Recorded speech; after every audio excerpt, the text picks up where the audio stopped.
करते हैं, एक दूसरे को टच नहीं करते हैं। जैसे देखिए ये पहली लेयर के पार्टिकल, ये इसका ट्रायंगुलर वॉइड देखिए, ये वाला ट्रायंगुलर वॉइड,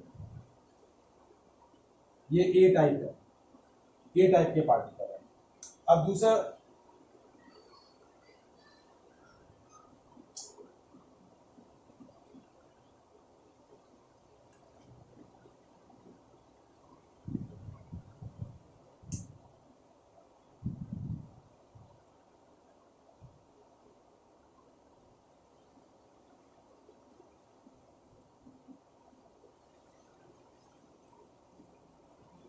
थोड़ा सा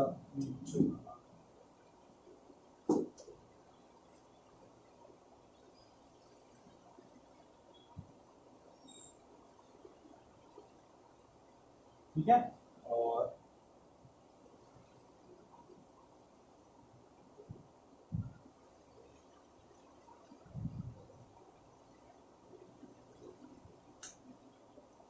तो देखिए रेड कलर का जो ट्रायंगुलर वॉइड है, ये ट्रायंगुलर वॉइड रेड कलर के पार्टिकल्स का ये रहा, ठीक है। और जो ब्लैक कलर के पार्टिकल्स का ट्रायंगुलर वॉइड है वो ये रहा। तो दोनों के ट्रायंगुलर वॉइड्स के एपेक्स जो है, यानी ये पॉइंट और ये पॉइंट एक दूसरे को टच नहीं कर रहे हैं। तो देखिए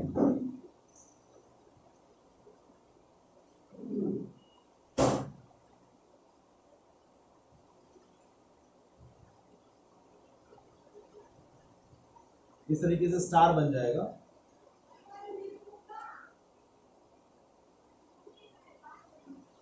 ठीक है। और इस तरीके से जब पार्टिकल्स को आप ज्वाइन करेंगे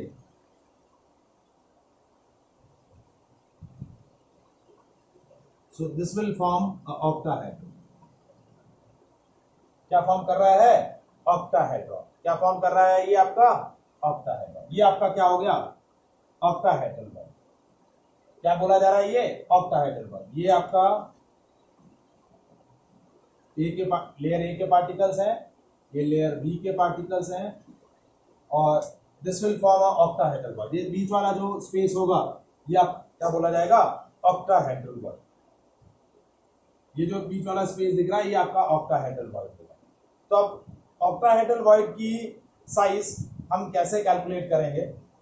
तो कैसे कैलकुलेट कर रहे हैं हम? पार्टिकल की साइज अभी भी, radius of the particle is capital R and radius of octahedral void is considered to be small r. Radius of spherical particle is capital R and radius of octahedral void that we consider a small r. ठीक है। तो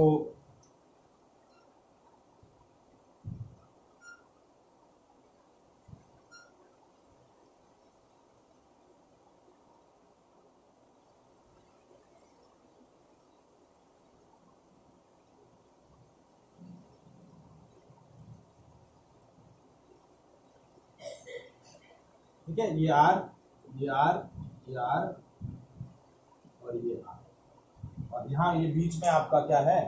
ये octahedral void है, इसकी radius small are. ये जो diagonal हुआ ये कैपिटल आर, ये कैपिटल आर, और बीच में जो वॉइड का जो डायमीटर है, वॉइड का डायमीटर क्या हो जाएगा? 2r। कितना हो जाएगा? 2r। ठीक है। तो अब देखिए मैं इसको लेबल कर रहा हूं ए बी सी और ये डी। तो ट्राइंगल ए बी सी, इस ट्राइंगल ए बी सी के अंदर देखिए A B square plus B C square is equal to A C square. तो ए सी की वैल्यू क्या हो गई? 2r का स्क्वायर प्लस 2r का स्क्वायर, ए सी की वैल्यू हो गई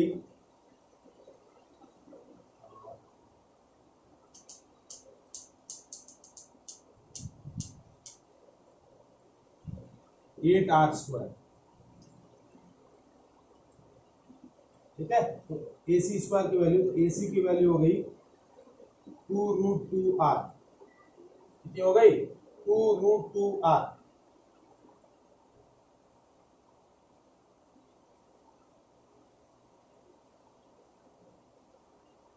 ठीक है, अब इस AC को कैपिटल आर और स्मॉल आर के टर्म में लिखें तो देखिए AC का वैल्यू हो जाएगा ये R और ये स्मॉल का 2r, हो गया 2 capital R plus small r, ये AC का वैल्यू हो गया। तो देखिए ये इक्वेशन 2, ये इक्वेशन 1, यहां तक समझ में आया? पहले हमने ज्योमेट्री से AC का वैल्यू निकाला, AC का वैल्यू आ गया 2√2r, फिर हमने ये कैपिटल R, ये स्मॉल का 2r, तो AC का डिस्टेंस कितना हो गया? AC की वैल्यू हो गई twice of 2r plus twice of small r। अब इन दोनों को कंपेयर करेंगे।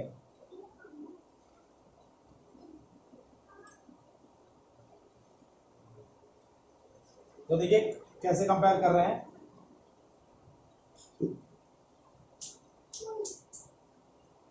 To root 2r is equal to 2r plus small का 2r। ठीक है, ये वैल्यू इधर आ जाएगी, तो 2√2 minus 2 r is equal to 2r। r की वैल्यू हो गई 2√2 माइनस 2 कैपिटल R अपॉन 2। ठीक है, तो r की वैल्यू हो गई 2 से 2 कैंसिल, √2 माइनस 1 इंटू r। √2 की वैल्यू है 1.414 माइनस 1 इंटू r, तो r की वैल्यू होगी 0.414 इंटू कैपिटल। तो ये रेशियो जो आपको हमने ऑब्जर्व किया है, इस वैल्यू से क्या पता चल रहा है कि ऑक्टाहेड्रल वॉइड की जो साइज है वो टेट्राहेड्रल वॉइड से बड़ी है। टेट्राहेड्रल वॉइड क्या आया था?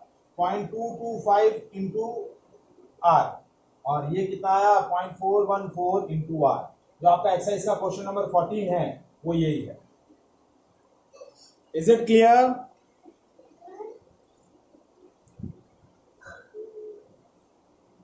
आया समझ में?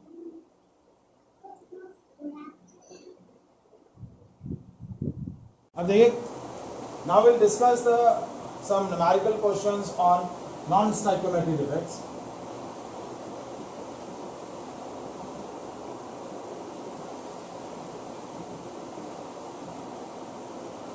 तो क्वेश्चन नंबर 16 क्या है आपका? देखिए कि the formula of nickel oxide is equals to Ni 0.98 into O। Nickel oxide का फॉर्मूला क्या है? बिकॉज निकल ऑक्साइड फॉर्म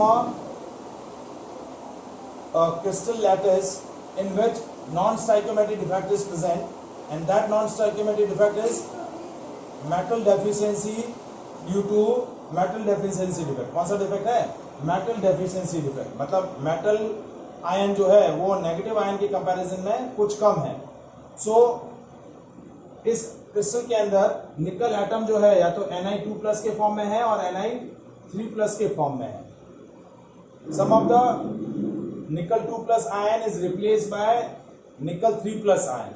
तो आपको पूछा है what fraction of nickel ion Ni can be present in the form of Ni2+ and Ni3+।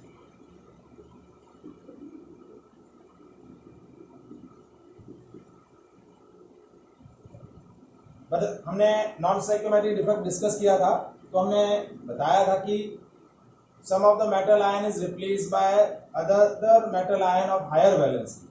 तो crystal lattice के अंदर ऑक्साइड नेगेटिव आयन के कंपैरिजन में मेटल आयन की जो अमाउंट है वो कम हो जाती है। तो इस निकल ऑक्साइड के क्रिस्टल में क्या हो रहा है? फ्यू ऑफ द निकल 2+ आयन इज रिप्लेस्ड बाय निकल 3+ आयन। तो मतलब ये जो आपको फॉर्मूला दिया हुआ है, इस फॉर्मूले में क्या मतलब है कि if the structure consist of 100 oxide ion then 98 ions of nickel are present. Total nickel ion कितने हैं? 98। So let's suppose total nickel ion are 98 and total oxide ion कितने हैं? 100। अब निकल आयन के अंदर 98 जो निकल आयन है उसमें कुछ आयन Ni2 प्लस है और उसमें कुछ आयन Ni3 प्लस है। कुछ आयन क्या है, Ni2 प्लस है, निकल +2 आयन है और कुछ निकल 3 प्लस आयन है। तो हमने सपोज किया कि लेट सपोज 2 प्लस आयन कितने हैं X, तो 3 प्लस आयन कितने होंगे 98 माइनस X। यदि 2 प्लस आयन X लिए है तो 3 प्लस आयन कितने हो जाएंगे 98 माइनस X। बट आपका क्रिस्टल जो है वो इलेक्ट्रिकली न्यूट्रल है, तो टोटल चार्ज जो होगा ऑक्साइड आयन का 100 ऑक्साइड आयन का, वही टोटल चार्ज आपका क्या होगा 98 निकल आयंस का होगा, क्योंकि टोटल चार्ज हमेशा क्या रहेगा कंजर्व रहेगा। क्या रहेगा, चार्ज कंजर्व रहेगा। सो हम क्या कंसीडर करेंगे, total charge of nickel ion is equal to total charge of oxide ion. तो total charge of nickel ion कैसे निकालेंगे, निकल 2 प्लस आयन का एक एटम का चार्ज है 2 और it consist of x number of atoms, तो 2 into x plus 98 minus x into 3, क्योंकि 2 प्लस आयन कितने हैं x है, उनका टोटल चार्ज हो जाएगा 2x, और 3 प्लस आयन कितने हैं 98 माइनस x, तो उनका चार्ज कितना हो जाएगा 98 माइनस x into 3, और टोटल ऑक्साइड आयन का चार्ज कितना हो जाएगा 100 into 2, क्योंकि each oxide ion has a charge of 2 और 100 आयंस कितने हैं 100 है, तो ये हो जाएगा 200, तो 2x प्लस 98 into 3, 98 into 3 कितना हुआ 294 minus 3x is equal to 200। तो देखिए x की वैल्यू आ गई आपके पास 294 minus 200 is equal to x, तो x की वैल्यू कितनी आ गई 94, यानी निकल 2 प्लस आयन कितने हैं 94 और निकल 3 प्लस आयन कितने हैं 4। तो अभी इसका परसेंटेज निकालें, तो परसेंटेज क्या होगा, क्योंकि हमें फ्रैक्शन निकालना है, सो परसेंटेज ऑफ निकल 2 प्लस आयन कितना होगा 94 अपॉन 98 इंटू 100, क्योंकि टोटल आपके पास 98 निकल आयन है। कितने निकल आयन है 98, इसमें निकल 2 प्लस आयन कितने हैं 94, तो 94 upon 98 into 100, and percentage of निकल 3 प्लस आयन कितना हो जाएगा 4 upon 98 into 100। Is it clear, समझ में आया क्वेश्चन?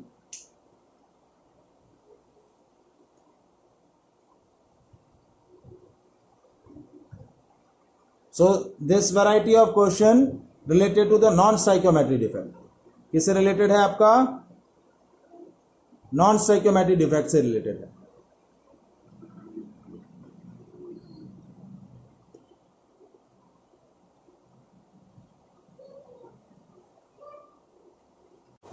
ना क्वेश्चन क्या है, if NaCl is doped with 10 to the power minus 3 mole percentage of strontium chloride, what is the concentration of cationic vacancies?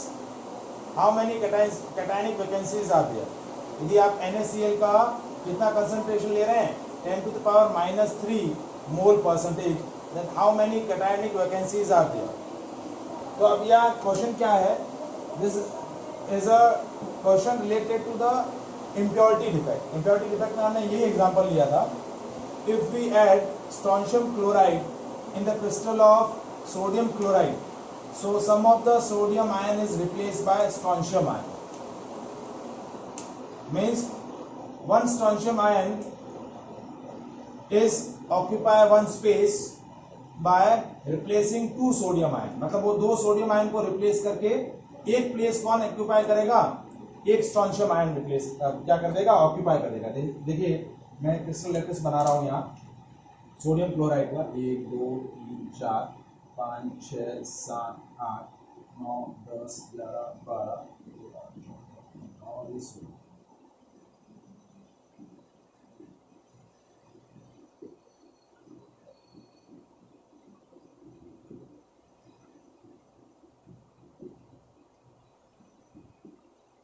ठीक है, अब इसमें अल्टरनेट पोजीशन पे क्या है आपके सोडियम और क्लोराइड आयन है।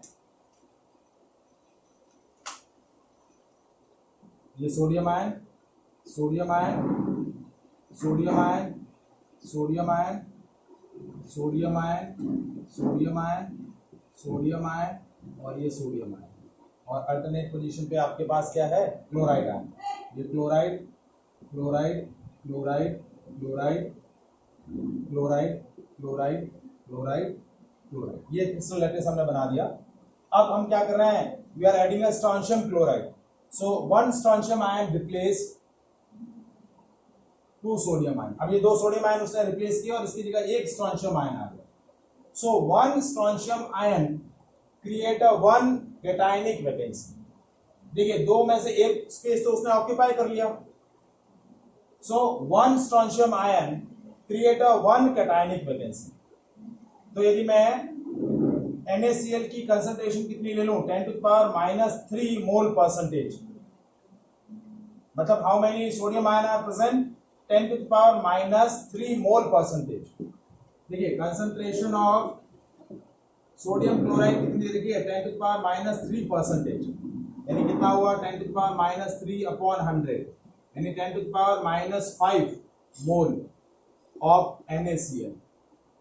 तो आपके पास सोडियम आयन कितने हो गए, 10 to the power -5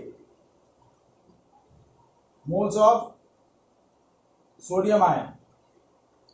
और एक स्ट्रोंशियम आयन एक कैटायनिक वैकेंसी क्रिएट कर रहा था, यही आपकी क्या होगी, that is a concentration of strontium ion also. तो कंसंट्रेशन ऑफ स्ट्रोंशियम आयन कितनी हो गई, 10 to the power -5 मोल। अब 1 मोल में आपके पास, क्योंकि एक स्ट्रोंशियम आयन क्या कर रहा है, एक कैटायनिक वैकेंसी क्रिएट कर रहा है। 1 strontium ion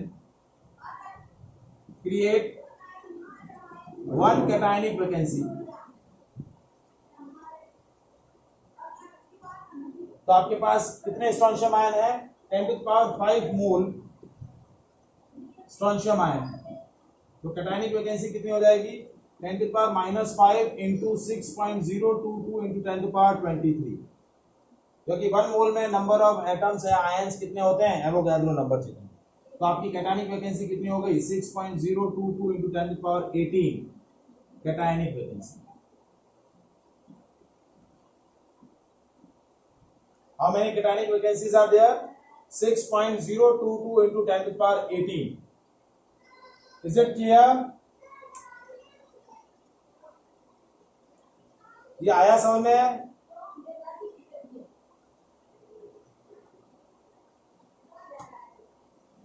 So again this question is related to the defects, impurity defects से related question है आपका।